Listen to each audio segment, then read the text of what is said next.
আসসালামু আলাইকুম। এই জায়গাটা দেখতে পাচ্ছেন, এটা হচ্ছে বসিলা, ঢাকার একটা সাইটে। মানে ঢাকার যে পুরান ঢাকা হয়েছে আপনার গুলশান এবং পল্টন এগুলোর সাইড দিয়ে। এটা হচ্ছে বসিলা, যে বিল্ডিংগুলো হচ্ছে মানে এবং হয়েছে দেখতে পাচ্ছেন, এগুলো একসময় ছিল ধানের জমি। এখনও ধানের জমি আছে হাতের ডান দিকে, এইদিকে আছে অনেক ধানের জমি এবং অনেক ফিশারি আছে, বড় বড় ডুবা আছে। কিভাবে এগুলো ডেভেলপ হচ্ছে, আমি প্রায় ২ বছর আগে একবার আসছিলাম এদিকে। এই জায়গা ছিল ফিশারি ছিল, ২ বছর না ১ বছর হবে, মেবি এরকম ১-১.৫ বছর এরকম হবে। ফিশারি বলতে অনেক এইরকম অনেক কাদা ছিল।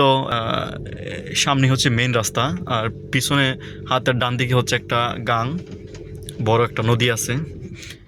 এই জায়গাগুলো এই এলাকায় অবশ্যই ভাড়া কম। আমাদের এলাকায় ভাড়ার সি এলাকায় ডবল কম ভাড়া। আমাদের এলাকায় যদি ভাড়া হয় ফ্ল্যাট ৩০,০০০ টাকার 3 বেডরুম, এই এলাকায় হবে ১৫,০০০ টাকা, ১০ থেকে ১৫,০০০ টাকা।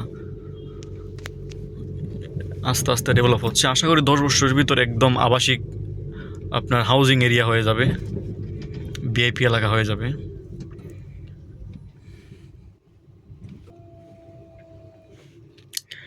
আমি যখন আসলাম তখন এই জায়গাগুলো ফাঁকা ছিল, এখানে কয়েকটা জায়গা ছিল ফাঁকা, বিল্ডিং ছিল না, এই যে এখনও ফাঁকা আছে।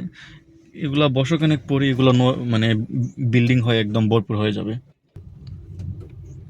সোজা যে জায়গাটা দেখতে পাচ্ছেন, একদম সোজা সোজা গেলেই আপনার অনেক ধানের জমি। ধানের জমি বলতে কি, যে এরিয়ার মধ্যে এখন আমি বর্তমানে আছি, এটা ছিল একসময় ধানের জমি বলতে গেলে। আর এখন ওই দিকে আছে আপনার কাশফুল এবং দুবা, আর অনেক ফাঁকা জায়গা, খাল বিলের মতো।